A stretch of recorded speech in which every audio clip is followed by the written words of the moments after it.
Olá pessoal, estamos na aula número 2 sobre relação de trabalho e relação de emprego. Se você começou a assistir esse vídeo agora e não assistiu a aula número 1 sobre história do direito do trabalho, recomendo que antes de assistir esse vídeo, assista a aula anterior. Por quê? Porque é muito importante que você conheça a história do direito do trabalho, para você entender quais são os requisitos da relação de emprego.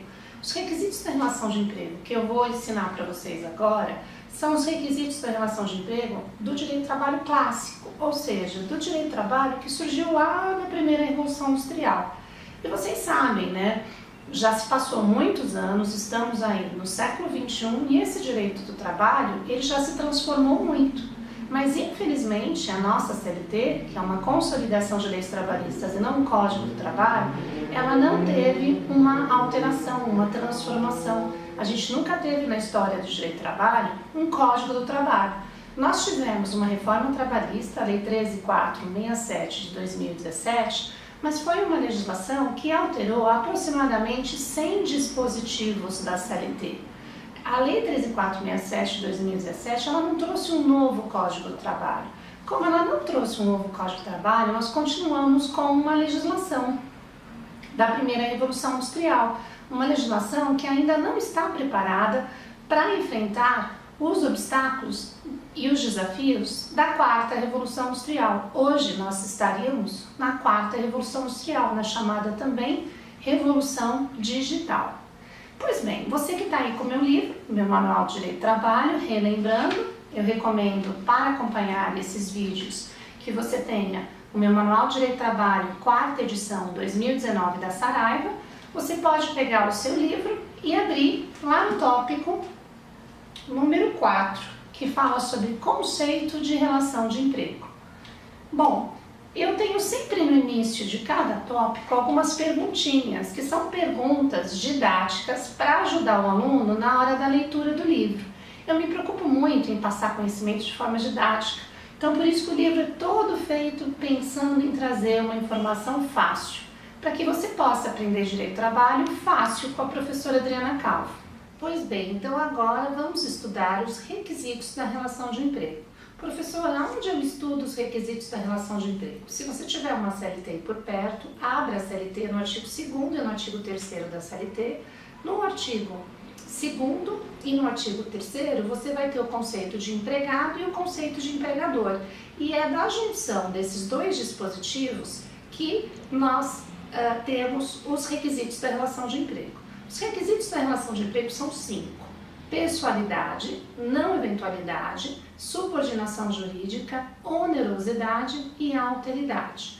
Aqui no meu Manual de Direito do Trabalho eu vou estudando cada um desses requisitos. Está lá na página 24 e na página 25. Então eu trago aqui um estudo aprofundado de cada um desses requisitos. Então, para vocês agora nesse vídeo, eu vou rapidamente sintetizar o que seriam esses requisitos. Primeiro, pessoalidade. A CLT diz que empregado é toda pessoa física. Está lá no artigo 3º.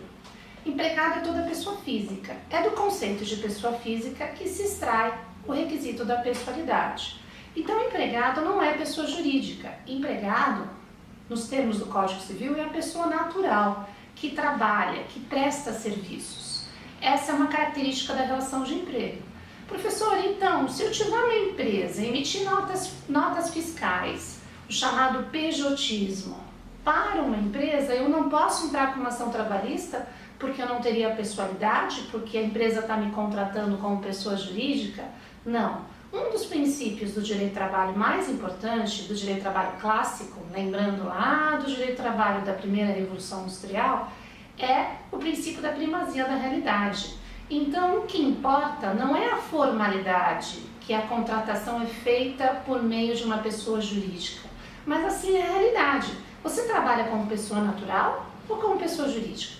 Se você trabalha dentro da empresa, com e-mail, com cartão, com todas as características de uma pessoa natural, essa relação tem pessoalidade. Muito embora do ponto de vista de formalidade, ela se constitua como uma pessoa jurídica, é o chamado pejotismo. Professora, mesmo após a reforma trabalhista, se eu tiver uma relação de pejotismo, eu posso ter declarado vínculo de emprego? Sim, A reforma trabalhista não alterou nada em relação ao pejotismo, ela alterou em relação à questão da terceirização, né? A Lei 13.429, a Lei 13.467 alterou o conceito de terceirização, permitindo a terceirização atividade fim. Mas esse tema a gente vai estudar quando a gente chegar no capítulo de terceirização. Então, primeiro requisito, pessoalidade. Segundo requisito, não eventualidade, o que significa que na relação de emprego o trabalho não é eventual. E o que é um trabalho eventual? Um trabalho eventual é um trabalho episódico, pontual. Você se casa e contrata um fotógrafo para ir lá e filmar o seu casamento. É um trabalho pontual, episódico, eventual. A relação de emprego, ela tem essa característica chamada característica da permanência. Por isso que na relação de emprego, a gente fala que o trabalho é não eventual. Mas, professora, precisa ser todo dia, contínuo? Não, a CLT não exigiu a continuidade. Lembrando que no caso do empregado doméstico, a legislação exigiu a continuidade. Tanto que em relação ao doméstico, se você prestar serviços mais de 3 dias por semana, a faxineira, ela é doméstica se a frequência dela de prestação de serviços for superior a 3 dias, igual ou superior a 3 dias. Tudo bem? Então, na relação de emprego, um dos requisitos é a não eventualidade. Pessoalidade, não eventualidade, tá? Aqui no meu manual de lei de trabalho, eu trago para vocês o conceito de não eventualidade e trago também uma observação do professor Maurício Godinho Delgado, que diz o quê? A noção de permanência também é relevante à formação sócio-jurídica da categoria básica que responde por sua origem e desenvolvimento à relação de emprego. Por isso que é necessário que o trabalho prestado tenha caráter de permanência, ainda que por um curto período, não se qualificando como trabalho esporádico. Essa definição do Godinho eu li lá da página 26 do meu manual. Bom, em relação à subordinação? Em relação à subordinação, a subordinação que existe na relação de emprego é a subordinação jurídica, ou também conhecida como hierárquica. Não é a subordinação técnica, não é a subordinação social e nem econômica. E o que é a subordinação hierárquica ou jurídica? É a subordinação que nasce da relação de trabalho, da relação de emprego.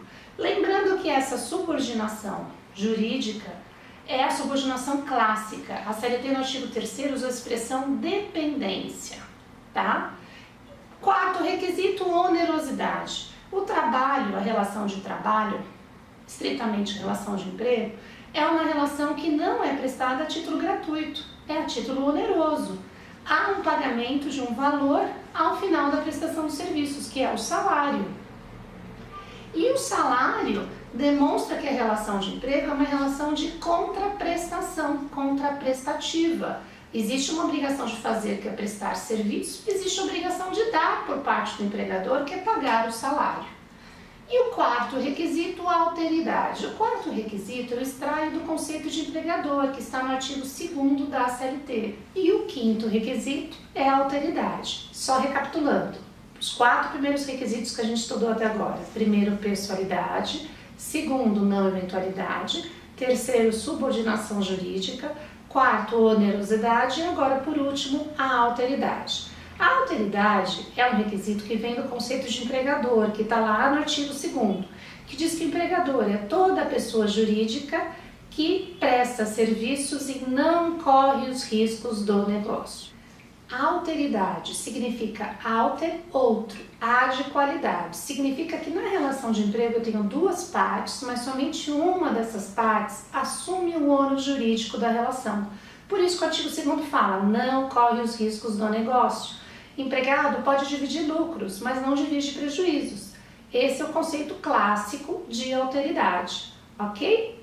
Pois bem, com isso nós terminamos os requisitos da relação de emprego, que vamos recapitulando aqui no final do nosso vídeo, são: número 1, pessoalidade; número 2, não eventualidade; número 3, subordinação jurídica; número 4, onerosidade; e número 5, a alteridade. Recomendo que vocês façam uma leitura mais aprofundada do meu manual quanto a esses temas.